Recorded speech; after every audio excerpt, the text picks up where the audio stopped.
Hamdan wa syukurillah, asyhadu la ilaha illallah wa asyhadu anna Muhammadan abduhu wa rasuluhu allazina nabiyya ba'dah, amma ba'd.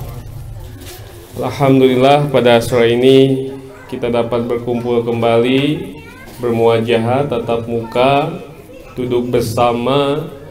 Tentunya tiada lain untuk tolabul ilmi, untuk menuntut ilmu. Dan setidaknya bahwa setiap perjuangan dan pengorbanan kita dari rumah menuju taman tahfidz ini dinilai di sisi Allah sebagai amal ibadah. Insya Allah pembahasan kali ini kita akan bahas tentang tafsir surat Al-Adiyat.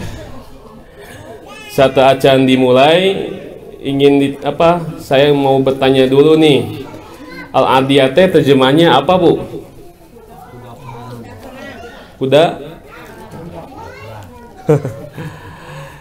Seperti biasa sesudahnya, surat apa, Bu, sudah Al-Adiyat? Al-Qari'ah. Sebelumnya Al-Zalzalah gitu ya. Jadi sebelum surat Al-Adiyat adalah Al-Zalzalah gitu ya. Sesudah surat Al-Adiyat adalah Al-Qari'ah. Jadi sebetulnya kalau mau tiana baheula namanya kanas gitu. Karena memang setiap surat itu ya ada yang disebut dengan munasabah, kesesuaian gitu dengan surat yang sebelumnya. Jadi kalau misalkan kita pengen mengerti surat Al-Adiyat gitu ya, kita bahas dulu surat yang sebelumnya. Karena ada yang disebut dengan munasabah, keterkaitan satu surat dengan surat yang lain. Tapi ya tidak apa-apa juga kalau misalkan kita bahas dibalik ti anasela dugi ka anamba. Ikhwatu iman rahimakumullah. Nah, ini betul sekali ya, pembahasan kali ini kita akan membahas tentang bab kuda gitu ya. Karena memang uniknya Quran ini banyak sekali nama-nama surat yang didasarkan dengan nama hewan gitu ya. Apa saja tuh, Bu? Nama hewan teh alfil ya. Gajah. Terus apa lagi? Anaho. Anamo. Abakoro. Sapi betina. Apalagi? Segitu ya. Al-Ankabut gitu dan yang lainnya. Jadi banyak sebetulnya karena memang ada hikmah mungkin ya, ada hikmah di balik penamaan hewan-hewan tersebut dalam satu surat. Seperti hikmah yang kita kaji hari ini, yaitu berkenaan tentang kuda. Dan kudanya pun bukan kuda yang ada di Taman Sari ya. Kuda nu ditunggangan, kemudian atau kuda nu leutik kene usia 2 tahun dijual disewakeun ku anak-anak supaya anaknya naik keliling komplek gitu, bayar 2.000 atau 3.000, bukan kuda itu juga gitu. Apalagi kuda lumping, misalkan yang sudah dihitan, yang sudah disunat, naik kuda lumping gitu. Masih ada gitu ini kuda lumping? Si ayahnya. Man awis pisan pangintennya ngayakeun mengadakan kuda lumping itu. Nah, kita lihat dulu ayatnya, kita baca dulu dan terjemahkan ya. Auzubillahi minasyaitonirrajim. Bismillahirrahmanirrahim. Wal 'adiyati dobha, dan demi kuda perang yang larinya kencang dengan terengah-engah. Lamun misalkan ibu lompatan, hahahan teh, Bu. Gitu. Saking gunaon? Capek gitu. Tapi kalau misalkan jalannya pelan, henteu. Berarti memang kudu gancang heula sampai kita engah-engah. Karena efek dari kuda yang sangat cepat adalah mengeluarkan nada yang terengah-engah. Matak dobha itu menurut ahli tafsir itu adalah suara kuda yang dihasilkan dari dia sudah lari cepat gitu kan. Di kumaha suaranya? Wah, pokoknya gitulah, dobha gitu. Kemudian famuriyati qadha, dan kuda itu yang mencetuskan api dengan pukulan. Karena otomatis bunyi lamun misalkan kudana gancang pasti naon mengeluarkan percikan api sehingga batu cekes gitu ya, keburinya itu.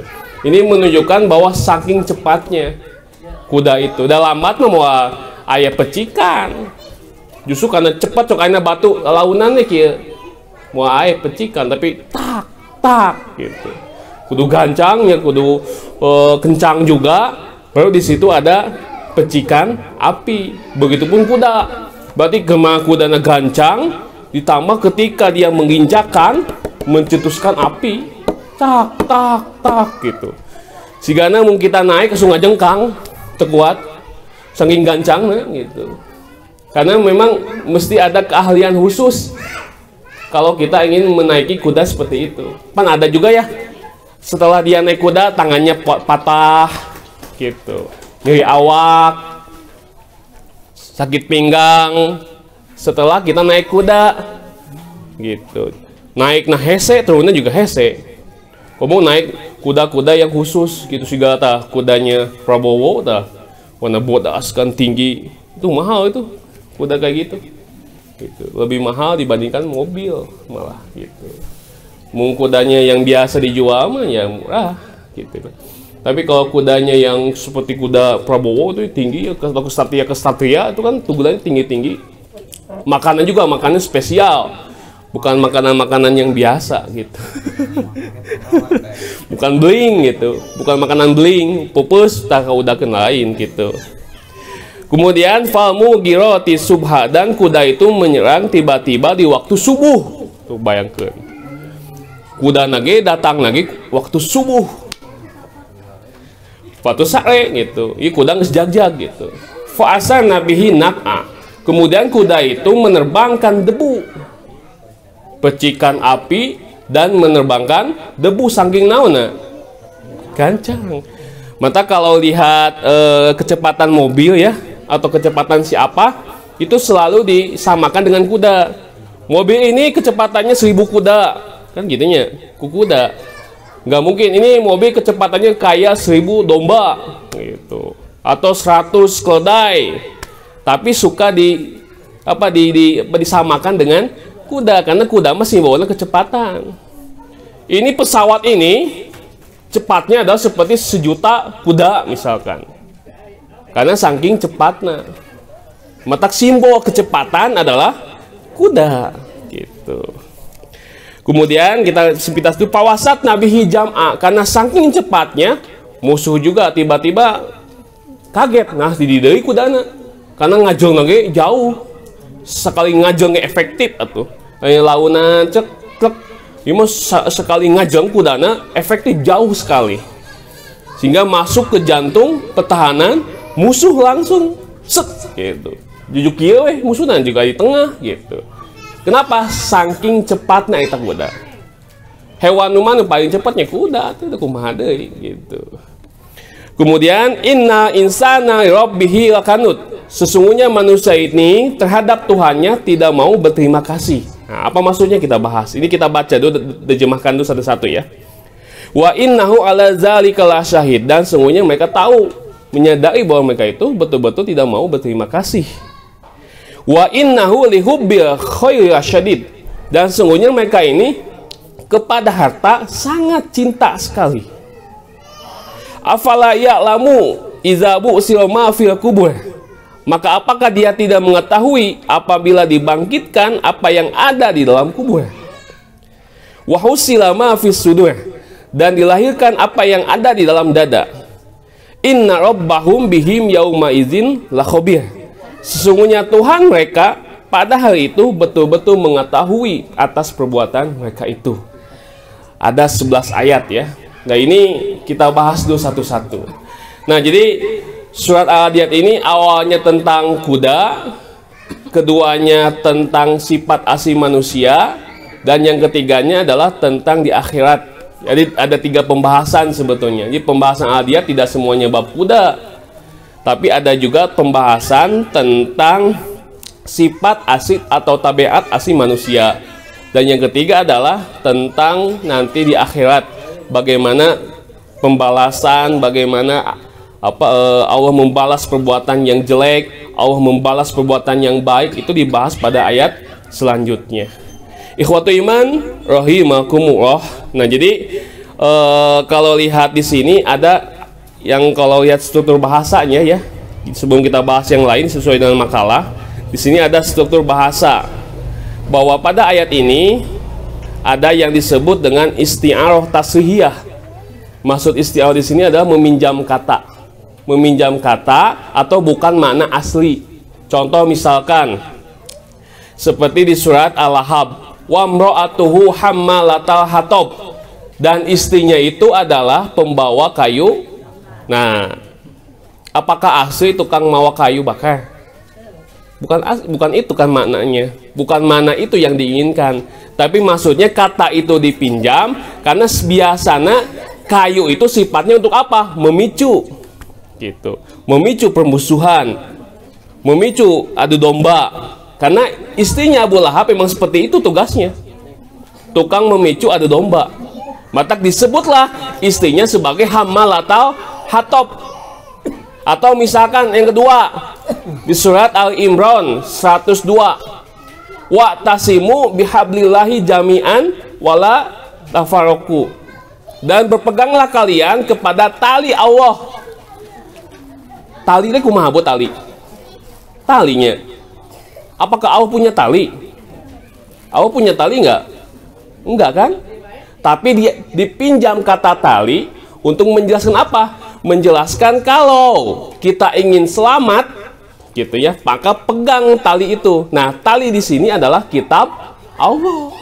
Karena apabila kita memegang tali, kita akan selamat. Ketika kita memegang Quran, menjadikan pedoman dasar Quran, kita akan selamat. Mata Quran diambil tali menjelaskan kalimat kitabullah. Supaya apa? Supaya gampang. Mata tali mah kan misalkan kita mentas jembatan, nu jadul jembatan tali kan megang. Supaya apa? Supaya terjatuh. Apabila kita memegang Quran, kita pun nggak akan jatuh. Nah, tali itu adalah bukan makna asli, tapi makna kiasan. Seperti ayat ini yang kedua, famuriyati qodha, dan kuda itu mencetuskan api. Emang bisa kuda mencetuskan api? Bisa tuh? Kumacarana? Dan pernah kejadian ningal we di video-video YouTube kuda malam-malam ketinggal itu seuneuna. Henteu. Tapi dipinjam kata qodhan, kata api, itu menjelaskan untuk saking cepatnya. Yang pertama, yang kedua, kuda ini sedang dipakai oleh orang yang sedang pakai pedang. Trang. Kok senenya, misalkan pedang diadu jeung pedang deui, percikan apinya. Aya. Mata kayak dua makna, saking cepatnya kuda ini teh, saking cepatnya mengeluarkan percikan api. Atau makna yang kedua, si kuda itu dipakai oleh orang yang sedang perang, membawa senjata, dan ketika diadu dengan senjata yang lain terjadi percikan api, maka dipanggillah kata qodhan. Dan mungkin tuh kuda ay apian gitu kumaha tuh geus we udu teh kana kuda kan cek-cekina gitu sudah gampang kan mungkin ya, memang nggak bisa mengeluarkan api gitu. Tapi ini menjelaskan, melukiskan saking cepatnya. Sehingga tali kan, berpeganglah kalian kepada tali Allah. Mana talinya kita aya? Mana talinya? Kan nggak ada. Tapi dipinjam kata tali untuk menjelaskan apa? Menjelaskan apabila kita memegang tali, kita selamat. Apabila kita memegang Quran, kita selamat. Gitu. Mantap. Tali ini untuk menjelaskan apa? Quran. Itu namanya makna isti'arah namanya. Gitu. Jadi dipinjam kata lain untuk menjelaskan makna yang lain. Gitu. Jadi itu bahasa itu seperti itu. Jadi itu struktur bahasa yang pertama. Yang kedua, ini ada juga yang disebut dengan penguatan makna. Jadi Bu, kalau misalkan ada inna di awalnya, kemudian di tengah-tengahnya ada lam, itu betul-betul maknanya kuat. Seperti di surat Al-Asr. Innal insana la fi. Nah, gitu ya. Ada in, kemudian ada la. Itu maknanya sungguh-sungguh, sangat sungguh-sungguh. Gitu. Betul-betul. Mata inna insana la fi khusrin. Sesungguhnya manusia betul-betul. Kalau kalimat sesungguhnya itu menunjukkan apa, Bu? Sesungguhnya berarti menunjukkan apa itu? Penguat. Ditambah deui pakai la. Dua penguat nage. Sesungguhnya manusia benar-benar dalam keadaan rugi. Gitu. Jadi nyaan itu mah betul-betul rugi. Dalam hal apa? Waktu. Ila kecuali. Nah, biasanya yang dikecualikan banyak sedikit. Dikit matak anu salamet mah saeutik gitu. Matak ila kecuali. Berarti kebanyakan rugi gitu. Dan betul sekalinya. Soalnya kita di 24 jam. Maksimalnya 11 jam. Anu betul-betul produktif. Rugi pisan memang gitu. Dan memang susah kan? Banyak godaannya kalau kita memang betul-betul ingin produktif untuk ibadah, produktif untuk dunia segala macam gitu. Malah kalau dihitung-hitung mayoritas paling banyak untuk dunia dibandingkan untuk akhirat gitu. Memang rugi betul-betul. Tiba-tiba ngesakieu deui usia asa cekene kamari nikah gitu kan budak deui. Incuan deui ya gancang waktu teh gitu. Nyabunya gancang pisan cekene nembe bobogohan jeung si bapak ini geus incuan gitu. Ya memang waktu itu seperti itu. Yang ketiga ada yang disebut dengan as-sajaq. Nah, ini kan selalu diterangkan sama sajaq. Sajaq itu ada yang ujungnya sama. Ayat 1 sampai ke 3 ujungnya ha. Dob ha ujungnya ha. Qod ha diwae. Subha ha diwae gitu. Nya siga di puisi kannya pantun kan aa semuanya gitu. Kemudian nak a, jam a, ain semua ujungnya sama. Kanud, syahid, syadid, dal semua ujungnya. Kemudian kubur, sudur, lahobir, ro semua ujungnya. Sama indah Quran ini. Tidak ada tandingannya Quran ini. Makanya tekabita kene ka Quran gitu. Sakitu endahna bahasa ieu teh gitu. Indah sekali bahasanya. Jadi ini kita belum bahas penjelasan makna, tapi baru penjelasan bahasanya aja. Geus bahasanya skill gitu. Apalagi ketika kita membahas yang lebih dalam dari ini gitu. Berarti kan nggak mungkin ini Quran ini buatan manusia. Karena indah sekali bahasa yang digunakannya. Dan begitu bodohnya kita apabila kita tidak gitu mau mengkaji Al-Quran. Kita panghadena tuh mujizatna luar biasa, tapi kok kita malah meninggalkannya. Hati-hati ketika kita sudah berani meninggalkan Quran, maka disitulah kehancuran peradaban Islam di situ munculnya. Maka kalau misalkan kita lihatnya kehancuran Andalusia, kemudian atau kerajaan sebelumnya Bani Abbasiyah, yang lainnya pasti diawali ketika kajian-kajian Quran sudah mulai ditinggalkan. Gitu. Itu pasti. Dan kebanyakan pemimpinnya adalah hubud dunya, karena cinta dunia. Kalau sudah seperti itu, tidak ada yang bisa mengikat persaudaraan lagi. Karena yang bisa mengikat persaudaraan itu bukan hanya nasab, Quran salah sahiji nama. Yang bisa menyatukan hati umat Islam itu Quran. Ayat tenusan nasab musuhan. Sainung bapak, ayat tenusan musuhan. Ya. Padahal kudu nama tong musuhan kudu nama. Tong ditanya nutusan nasab mah. Iman nusan nasab, sa ibu sa bapak, ayat nu musuhan. Tak yang dapat menyatukannya adalah salah satunya Quran. Gitu. Wasilahnya Quran. Sebagai bukti naon? Tah ketika Ahok menghina Quran, semua bersatu kan di Jakarta itu. Itu sebagai bukti. Mau Persis, mau Muhammadiyah, NU semua gabung ke sana. Dan yang tidak beranggota apapun datang ke sana, peduli terhadap Quran. Karena yang mempersatukannya adalah Quran. Kalau ekonomi nggak bisa disatukan, ekonomi mah banyak kepentingan gitu. Maka kalau ingin mempersatukan umat, ya ini Quran dijamin bersatu dengan Quran. Tapi kalau dengan yang lain, dengan politik apalagi ya banyak kepentingannya. Hari ini kita teman, besok kita lawan gitu. Jika gitunya, ayeuna oposisi, besok koalisi gitu. Asana beda dengan pemerintah, akrab dengan pemerintah. Memang politik seperti itu. Tapi kalau persaudaraan agama tidak akan pernah seperti itu apabila didasari dengan Al-Quran. Maka kalau ingin menyatukan hati umat Islam, itu adalah dengan Al-Quran. Ikhwatu iman rahimakumullah. Kemudian selanjutnya tentang surat Al-Adiyat. Surat Al-Adiyat ini turun di Mekah, disebutnya Makkiyah, di mana surat ini diturunkan sesudah surat Al-Asr. Jadi surat Al-Asr dulu, kemudian surat Al-Adiyat, dan terdiri dari 11 ayat.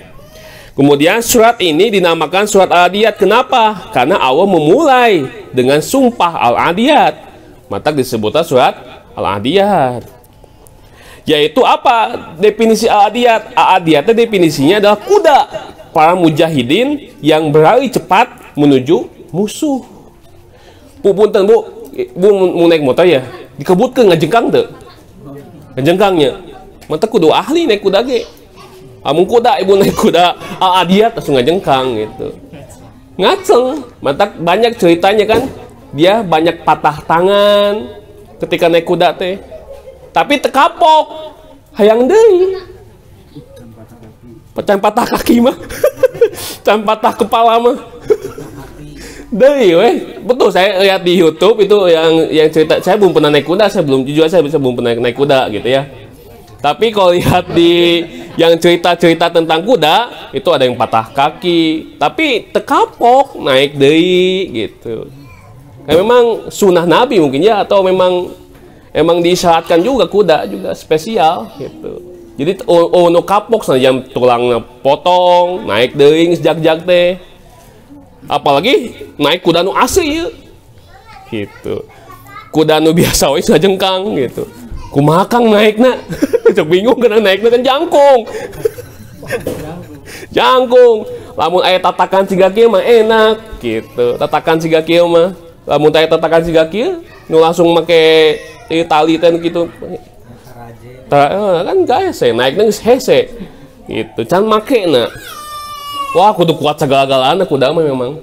Fisik segala macam kudu kuat gitu. Matak diajari memanah, berenang, kuda itu memang betul ada, tapi ada yang bilang hadisnya doif ya, ada yang bilang, saya juga kurang tahu, belum menelitinya. Yang jelas kalau bicara hikmah, memang 3 olahraga ini hebat, kuda, memanah, berenang gitu. Ilmu semuanya kapake lah.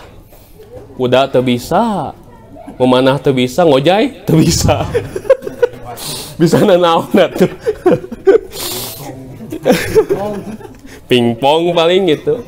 Ya minimal salah sahijina kudu bisa lah gitu. Aya kumu mana karena lampu peupeus gitu. Ya aya banyak gitu. Bahkan aya bu di mana SMP mana nyasap tapi ka tukang bakso tahu set gitu. Langsung tutup teu meunang main panah deui gitu. Memang kudu apik main panah mah gitu. Konsentrasi memang matak nu yang punya emosi tinggi ya, emosi tinggi. Kemudian yang ya autis segala macam, mungkin terapinya dengan panah bisa itu gitu, karena melatih kesabaran, melatih emosi segala macam itu dengan panah mungkin bisa. Mantap cobaannya ku panah gitu. Ngan ya hati-hati, memang mesti jauh di area masyarakat, mau nyasap bahaya memang gitu. Eta hunggul resikona gitu. Ya tinggal ujung nawi di tumpulan gitu. Tapi satu tumpulan das lumayan untuk panah mah satu tumpulan gitu. Ngojai kudu bisa namanya. Memanah apalagi gitu. Dan hari ini generasi muslim hari ini siapa yang fokus terhadap kuda, siapa yang fokus tentang memanah? Memanah mungkin banyak, berkuda juga ya sekarang udah banyak gitu. Tapi kan kita bagaimana nasibnya nih, mau gabung kemana nih? Mustami wae gitu, nonton wae nonton naik kuda, nonton manah, jeung nonton ngojay gitu. Bukan sebagai pelaku. Ya kalau bisa kita sebagai pelaku gitu. hebat lah, spesial. Mantak al-adiyat mah kuda para mujahidin yang berlari cepat menuju musuh, gancang pisan gitu. Naik lagi spesial, memang tidak sembarangan orang. Kemudian surat al-adiyat ini berisi tentang 3 pembahasan, tadi udah sebutin ya. Yang pertama sumpah Allah tentang kuda. Yang kedua menceritakan tentang sifat asli manusia yang terhadap kekayaan dan hartanya. Dan yang ketiga adalah bahwa nanti kelak Allah akan membalas setiap amal perbuatan manusia ketika di dunianya. Halaman selanjutnya Bu, kita singkat aja lah, ngaji malah. Ya, kita lanjut ke tafsir ayat. Makna sumpah Allah terhadap kuda. Hikmahnya apa sebetulnya Allah memakai sumpah terhadap kuda? Nah, ini dijelaskan dalam tafsir Al-Munir. Allah bersumpah dengan kuda karena ia mempunyai keistimewaan. Apa keistimewaannya? Ketika berlari, yang tidak dimiliki oleh hewan-hewan yang lainnya. Unta memang spesial, tapi tidak segancang kuda tetap gitu. Kuda spesial pisan yang memang mahal wae kuda mah. Ya, wakaf kuda lah kudu aya sebenarnya. Wakaf kuda gitu, kemudian diternakan, dibibit segala macam ya, apa diperuntukkan buat umat Islam yang memakai di situ gitu. Resep sih katanya ke ngaji pakai karuda kalau itu ngaji teh, kuda hungkul dia. Ngaji ke mana pakai kuda gitu. Indah ya, enakeun sih karena kuda besi gitu. Nah, kemudian nanti apakah motor juga sebut kuda? Ya beda tuh. Nanti kenapa saya beda? Nanti di sini di bawah hadisnya ada. Ada yang bilang kan al-adiyat ini adalah motor ninja misalkannya, nunggu hancang hungkul lah, NMAX atau segala macam. Apakah seperti itu? Bisa nggak kuda diserupakan dengan sepeda motor? Beda tuh. Nanti dibahas di bawah di hadisnya. Gitu. Ada di bawah hadisnya.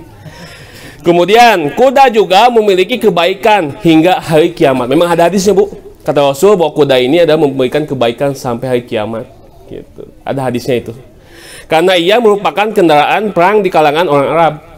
Jadi kendaraan Batak sampai kapanpun bisa jadi suatu saat kita akan kembali ke tradisional. Suatu saat. Walaupun banyak yang memprediksikan seperti itu. Jadi suatu saat kita ini teknologi ditinggalkan dan kembali lagi pada masa yang lalu. Ya, naik kuda deh, ngehancak kuda segala macam. Ya zaman-zaman dulu sama gitu. Kamu mana ke Lempang teh gitu. Akan kembali seperti itu. Dan ini banyak yang berargumentasi seperti itu, tidak satu dua yang beranggapan bahwa suatu saat dunia ini akan kembali lagi seperti itu. Kuda segala macam, pedang. Karena Bu, puntennya Abu Ami pakai pistol namanya enak jauh gebek gitu, tembak-tembakan tuh langsung mau tembak langsung maot, gancang gitu. Pedang mah kan getihan heula, pedang mah kan buntung heula, naon heula tuh langsung maot. Gitu disah heula. Gitu. Memang bakal balik seperti itu. Aina mau misalkan pakai pistol suatu saat habis. Wah, ngisi heula gancang. Pedang langsung sabeakna gitu. Kuda juga sabeakna, mau beak bensin kumaha ripuh. Beak ku musuh atau beak bensin teh. Misalkan orang ke jihad ya, bensin geus geus ditinggalkeun geus. Kuda mau gitu, langsung kuda itu kuat kene nya lompat gitu. Apalagi kuda al-adiyat gitu. Sigana mulai musuh langsung loncat. Motor macan kudu starter heula. Beda tuh. Lemu nyala sekali teh. Pasang manual di selah. Lemu terpotong selahanana. Can bana kempes teu. Can ditilang make helm heula. Ribet memang gitu. Kuda mah jeng langsung. Sah gitu di rumah ditepak dipecut gitu. Ini langsung tuh loading heulanya langsung gitu. Motor mah set naik kunci heula starter heula heula gitu. Memang beda, kualitasnya beda gitu. Sampai kapanpun kuda lebih baik, tradisional tapi lebih baik gitu. Maka kata Rasul kebaikan itu hingga hari kiamat kuda mah gitu. Kemudian dan sangat penting bagi mereka. Maksud dari sumpah tersebut adalah untuk mengangkat urgensi kuda di kalangan umat muslim agar mereka menjaganya dan berlatih menungganginya. Tuh. Emang gitu. Memang kudu berlatih untuk menunggangi gitu sekali-kali mah. Kita kali-kali punya taman tapit kajiannya tempat kudanya, esep sih karena gitu. Piknik kemana teman kuda sekali sewang make gitu. Nah itu aja untuk menunggangi demi berjihad di jalan Allah gitu. Jadi urgensinya supaya kita tetap semangat untuk berkuda gitu. Jadi sebetulnya walaupun hadisnya doib ya, tapi kebantu ku adiyat sebetulnya mah gitu ya. Jadi dengan surat adiyat ini walaupun tanpa hadis tersebut, urgensi terhadap kuda tetap diupayakan gitu. Kemudian selain itu agar mereka terbiasa untuk melakukan hal-hal yang besar, terus bersungguh-sungguh dan beramal. Dan bagian ini terdapat sebuah motivasi untuk menggunakan kuda untuk tujuan-tujuan yang mulia. Memang tidak mengapa kuda dipakai jualan gitu ya, tidak mengapa itu juga. Tapi lebih baik apabila ditambat untuk jihad di jalan Allah. Itu spesial nilai kudanya. Ya, batak kajian itu jadi kabita meuli kuda gitu. Hayang meuli kudanya. Mata kajian adiyat teh resiko maca tafsir adiyat teh hayang naik kuda yang kahiji, kedua hayang meuli kuda gitu. Ya selanjutnya, nah ini jelaskan hadisnya. Ini bedanya kuda apabila dipakai untuk jihad nih, bagus nih hadisnya, panjang tapi bagus. Kuda itu ada 3 macam ya untuk yang dipakai, yaitu ada seseorang yang menghasilkan pahala dari kuda itu. Yang kedua, ada untuk sebagai menutup ekonomi, ya kebutuhan. Dan yang ketiga, ada juga orang yang memakai kuda untuk sombong. Nah, mata hati-hati juga naik kuda teh. Ibu atau siapa akang naik kuda niatnya kangge naon? Kangge di selfie hungkul, foto hungkul, gitu ya, gaya gagah gitu. Apalah naiknya susah payah gitu. Aya dina IG mah kan, wah jago kieu hebat naik kuda. Padahal naiknya sajam naiknya teh gitu. Naik kuda nama teka expose eta nama gitu. Dan memang niatnya kan pencitraan, ai foto mah gitu. Mantap tergantung niatnya ya naik kuda naon niatnya. Kemudian adapun orang yang mendapatkan pahala dari kudanya adalah seseorang yang laki-laki yang menambatkan kudanya di jalan Allah. Gitu ya. Lalu kuda itu diikat di padang rumput atau di taman. Maka apa yang dimakan sepanjang tali penambatan di padang rumput itu atau taman itu akan menjadi pahala. Kuda jihad disimpan di tanah yang kosong nih eta. Juku dimakanan. Sejauh sebanyak makanan yang dimakan pahala bagi pemiliknya. Gitu. Padahal kita tengah hajakeun nyuapan kuda artinya atau masih yang tuang kuda, ini mah disimpan di halaman luas, di buruan luas, di situ banyak rumput, makan kuda teh, pahala bagi pemiliknya, gitunya. Kemudian, taduja, lalu kuda itu memutuskan talina geus ditambat, dicangcang, lepas kuda teh misalkan, lalu kuda itu lari sejauh-jauhnya. Maka sepanjang kuda itu jauh larinya, maka pahala bagi pemiliknya. Coba, dicangcangna pahala, lepasna pahala. Sejauh kuda itu berlari, gitu ya. Dan sekiranya kuda itu memutuskan tali tambatnya, maka semua jeleknya, taina tuh, jejaknya yang dikeluarkan menjadi pahala kebaikan untuk pemiliknya tuh, Bu. Punten kotorannya jadi pahala kuda jihad mah. Ngombehan, mandian, pahala itu teh. Sok aina apabila adiyat ini diserupakan dengan kendaraan, aya tayan tuh kendaraan. Aya. Taya tali, taya kotoranana gitu. Jadi punten bab taina we pahala kuda jihad mah. Gitu. Masian tuangna ngaibakanana apabila memang kuda itu spesial untuk jihad gitu. Dan sekiranya kuda itu melalui sebuah sungai lalu minum air darinya, padahal pemiliknya tidak menginginkan kuda itu minum, maka hal itu akan menjadi pahala untuk baginya. Tuh bayangkan, dilepas ke menang pahala kuda jihad mah. Minum tina cai naon menang pahala pemiliknya. Aduh, teka bita kumaha tuh kuda jihad gitu. Dan semua itu akan membawa pahala bagi laki-laki yang memiliki kuda itu. Mantap beda. kuda-kuda, kendaraan-kendaraan. Nggak bisa kuda diserupakan dengan kendaraan. Dan mau lepas itu kendaraan mah. Kuda mah dicangcang bisa lepas, tapi mau dilepas masih menang pahala bagi pemiliknya. Wah, teka bita kumaha atau ya gitu. Atau kudu gancang muka kuda, ya kuda jihad gitu.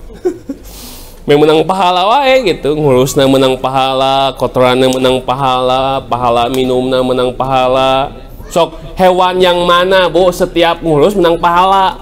Hewan mana? Kuda, jelas mah. Ngurus domba mah temenangan naon, bau na ini puguh mah gitu. Sapinya setahun sekali pas kurban hungkul menang untung teh. Kuda mah tegudu dijual ge dilepaskeun deh di halaman luas cenah indi teh menang pahala bagi pemiliknya. Wah, biasa memang kuda jihad mah gitu ya.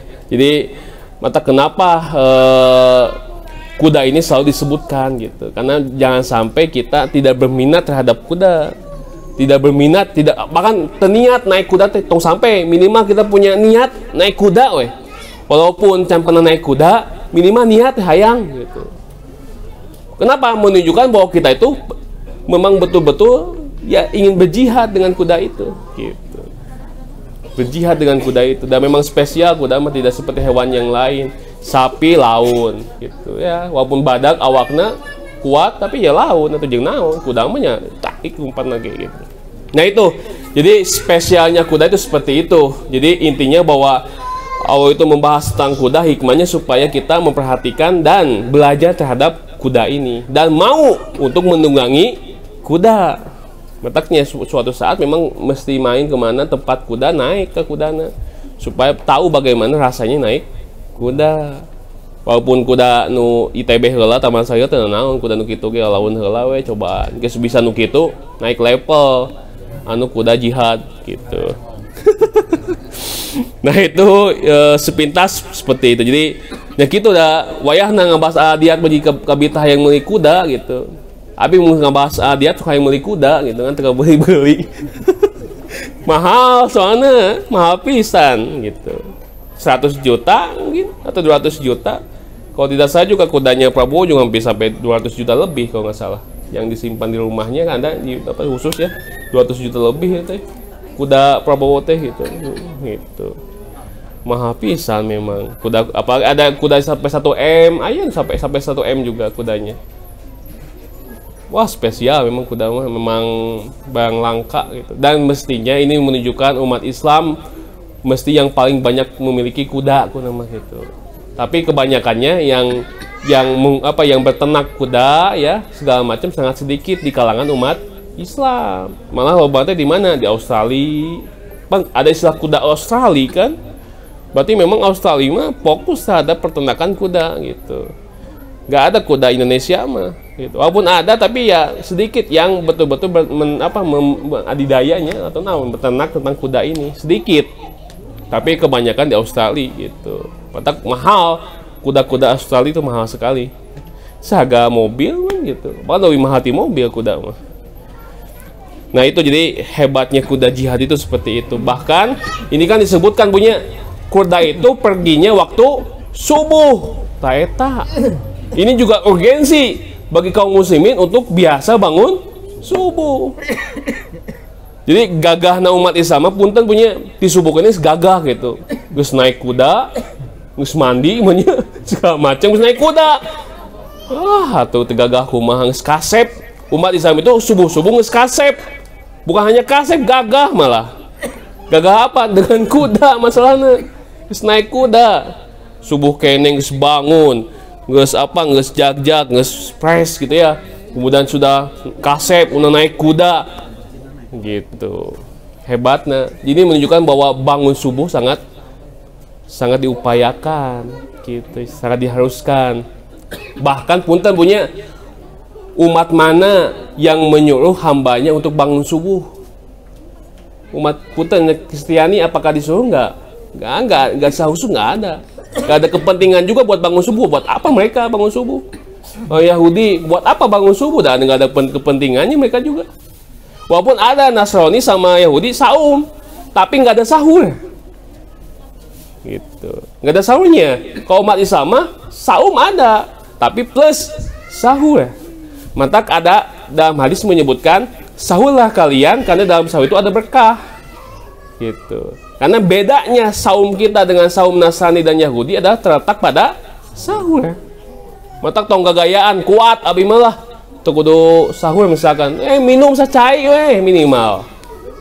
Gitu. Abo misalkan jam 12 peting geus ngabaso, jadi teu kudu dimakan deui jam 4. Jadi terus dilanjut sampai jam 6. Jam 6 subuh misalkan. Tuh. Nah, nilai saumnya di situ. Gitu. Justru kan pembeda saumnya kita dengan Nasrani dan Yahudi ada di situ letaknya. Sahur. Dan karena memang kita mah diperuntukkan bangun subuh, ada tahajud kan gitu. Malah kebanyakan yang bangun pagi itu atau bangun subuh itu bukan di kita.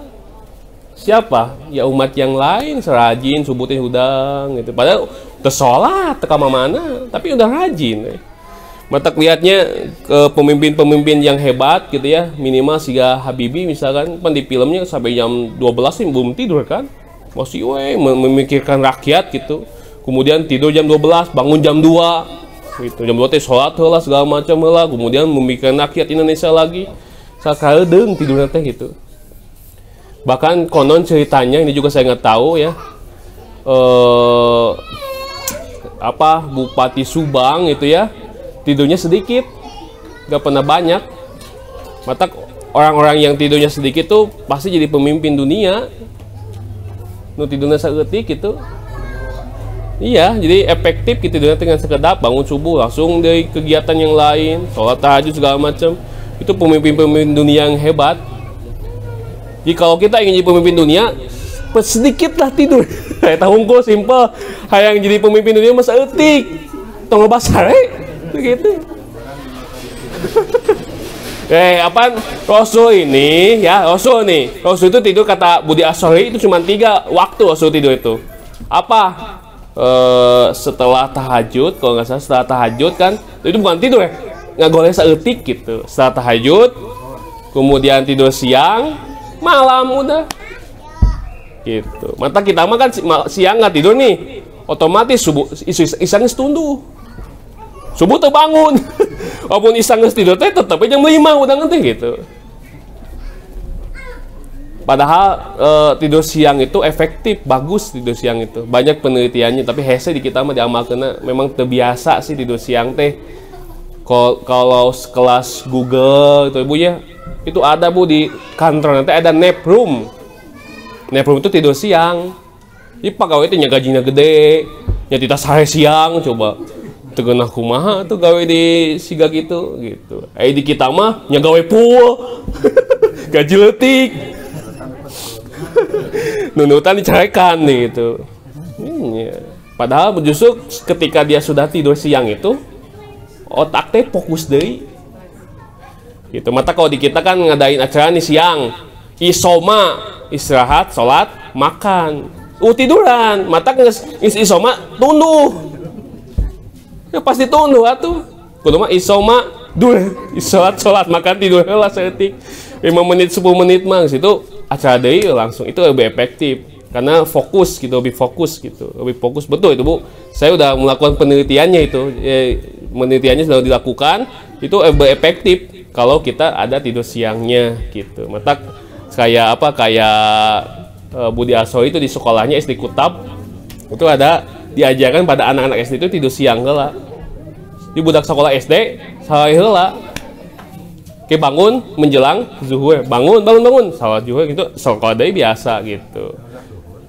Atau udah zuhur bisa sebelum sesudah mangga itu efektif nu mana gitu.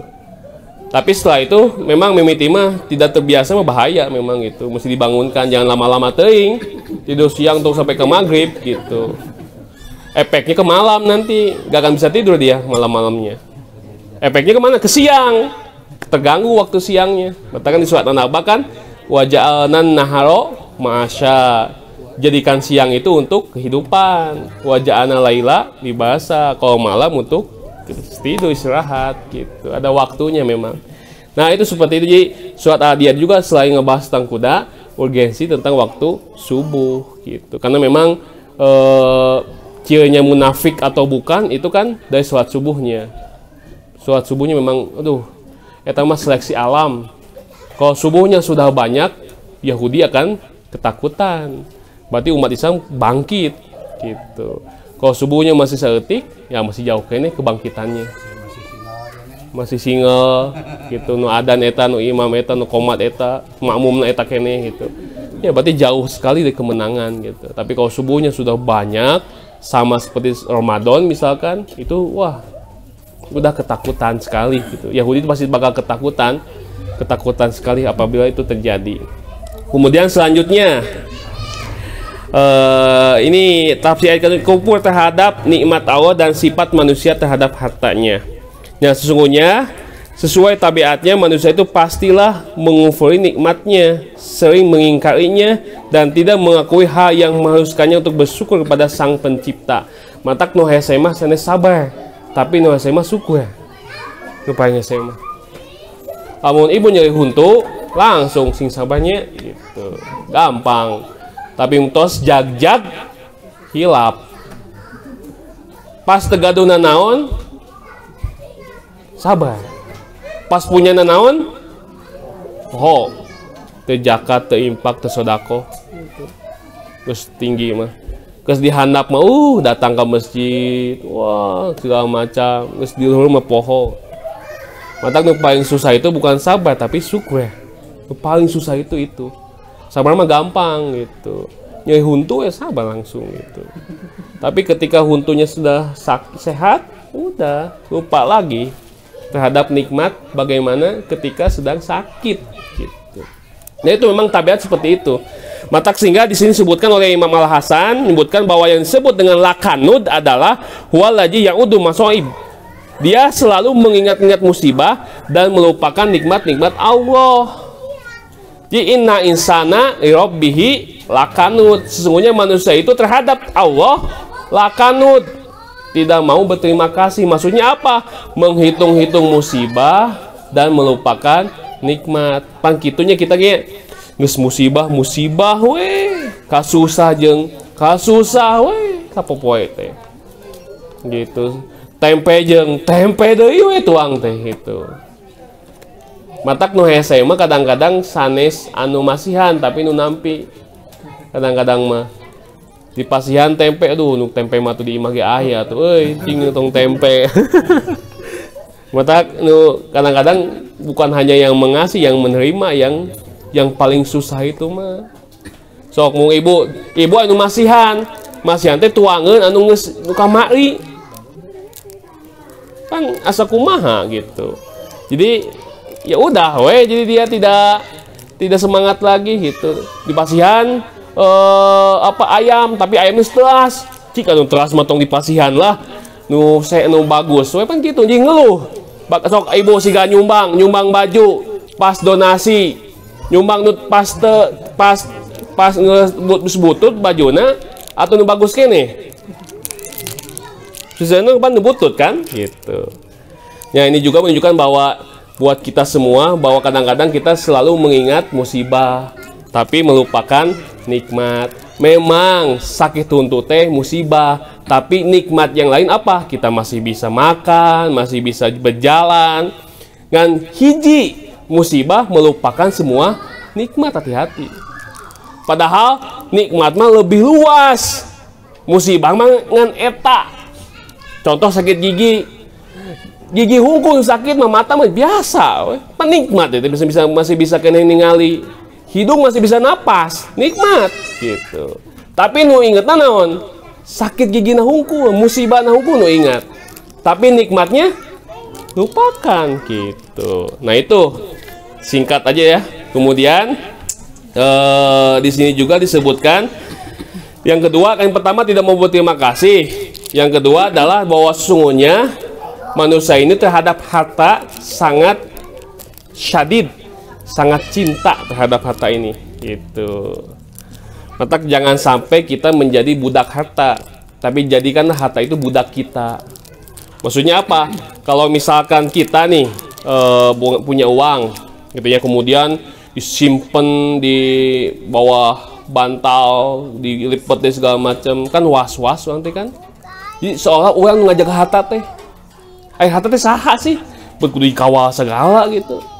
Tapi ketika kita sodakohkan, zakatkan, diberikan gitu kepada yang wakaf segala macam, itu kan dia yang menjaga kita, bukan dibalik, bukan kita yang menjaga harta. Tak kebanyakannya kita menjadi hamba harta, padahal mestinya harta mah kumaha kita, lain kita kumaha harta gitu. Wah, iya, si Gana simpen ini aman. Panjang itu jadi anak buah anak harta kan, gitu. Mestinya kita yang menjadi bos. Nah, supaya kita jadi bos, wakafkan. Kita tak jadi KWC. Nyobanya teman tapi, zakatkan, infakkan, sodakohkan. Eta orang bakal jadi bos, gitu. Itu nu bakal nyelamatkan kita. Itu yang menjaga kita. Tapi mungkin balik kita yang menjaganya. Capek, ripuh atuh ngajagan harta teh. Nyimpen jam di mana we bahaya, aduh tadi leungit jam gitu. Pan jaga jam we speaker khusus HP kan, leungit HP ini suas-suas gitu. Ya memang manusiawi seperti itu, manusiawi gitu, tapi jangan berlebihan gitu. Boleh-boleh aja seperti itu, tapi jangan berlebihan. Yang nggak boleh itu berlebihannya gitu ya. Nah, sisanya tinggal baca. Kemudian selanjutnya yang ketiga, yang selanjutnya yaitu anjuran untuk beramal soleh sebagai bekal untuk akhirat. Nah, jadi setelah ngebahas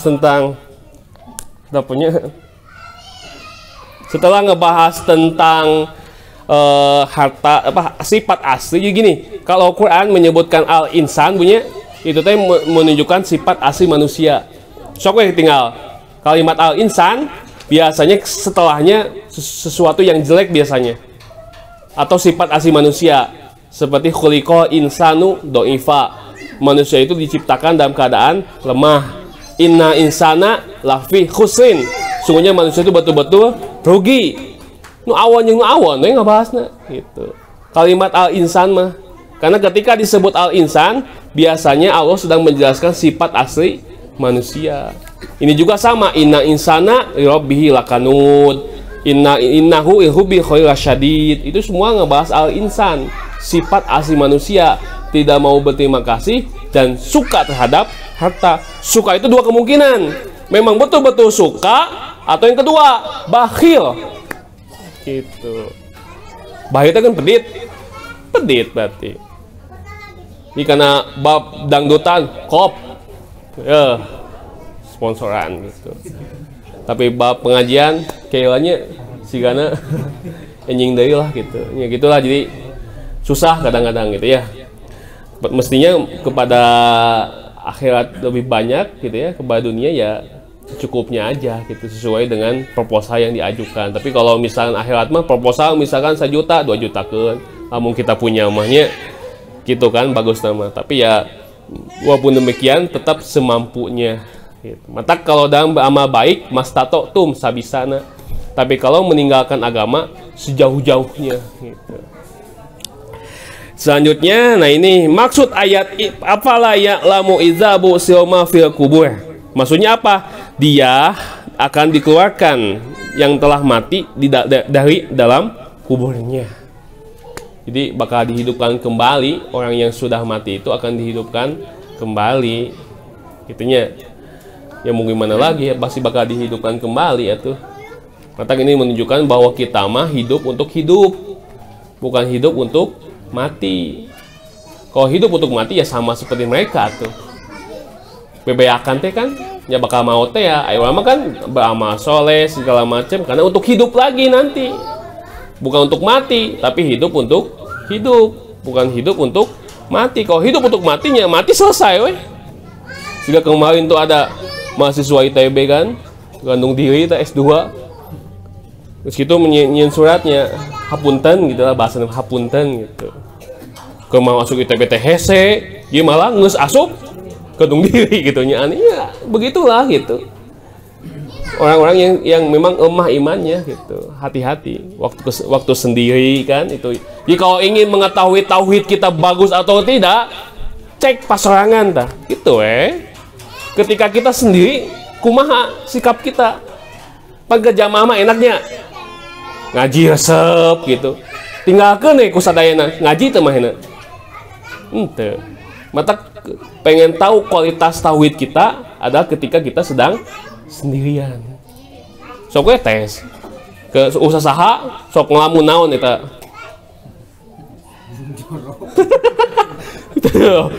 Tapi itu nyebutkan ya, Kang Ieu nyebutkan.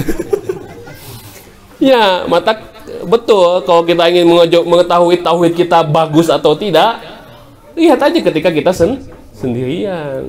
Udah malu tuh bu berjamaah mah. Isi itu bakal kapanggih gitu. Tapi ketika mau sendirian, nah bebas nih kumaha ge. Mata bagusnya dan jeleknya tauhid kita lihat ketika kita sedang sendirian. Kan jika tadi kan mau ITB kan gantung di kan usaha sorangan di kosan teh. Coba mau aya babaturanana pasti dicegah, dibantuan, diingetan gitu. Karena posisinya sorangan usahanya langsung we loncat gitu.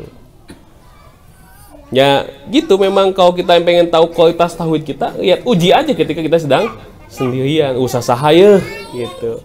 Selipkeun saeutik gitu. Usaha ya, selipkeun juga betul kan pejabat bisa ngomong, "Wah, temenang ieu temenang sok we uji." Ketika mainnya sedang sendirian, tidak ada siapa-siapa. Betul nggak, kuat nggak? Gitu. Disebut bagus mah tong ketika pas ngaji. Pas tengah aya nu ngaji teh urang teh gitu. Itu sebetulnya yang betul-betul yang menentukan kualitas kita baik atau tidak baiknya.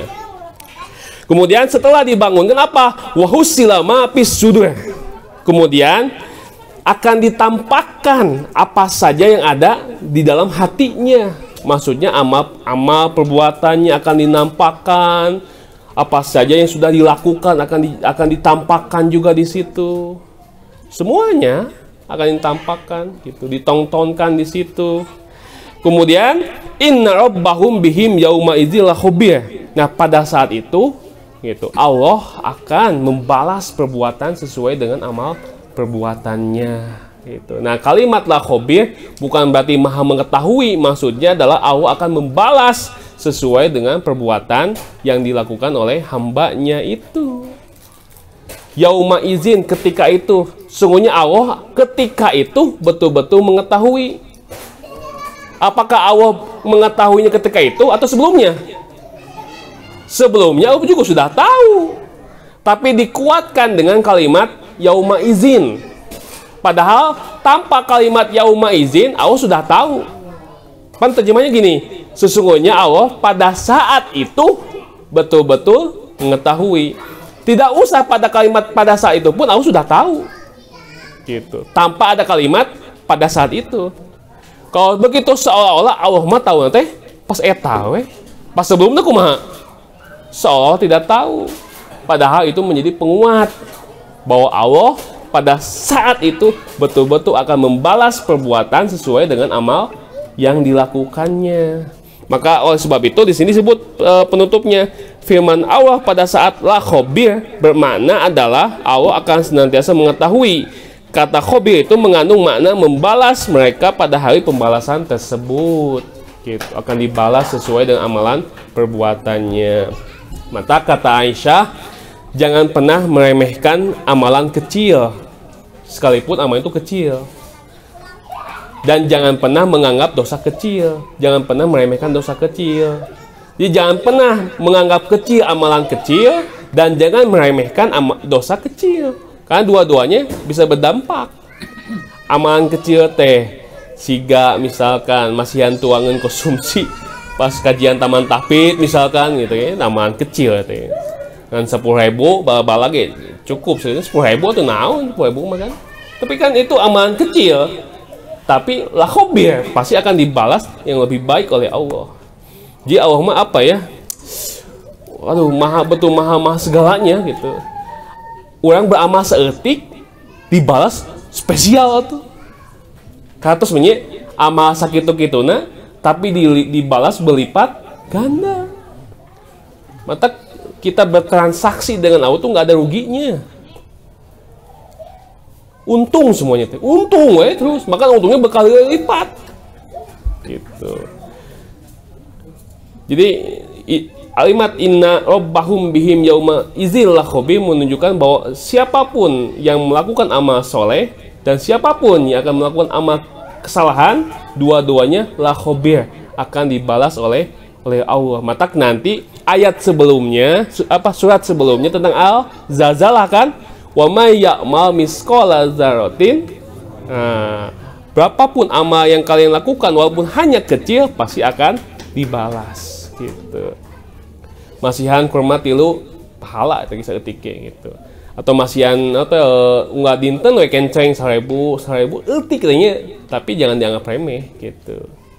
Begitupun dosa kecil, ngegosip gitunya. Wah, siga nu leutik kita ngeunaheun ngomongkeun batu siga ngeunaheun. Tapi ketik, tapi jangan dianggap remeh juga. Karena dosa besar pun asalnya tina nu leutik, bukit yang tinggi pun asalnya tina kerikil yang sangat kecil. Itu saja barangkali dapat disampaikan. Tentunya banyak kesalahan dalam menyampaikan kajian ini. Tutup dengan doa, Rabbana atina fid dunya hasanah wa fil akhirati hasanah wa qina adzabannar. Wassalamualaikum warahmatullahi wabarakatuh.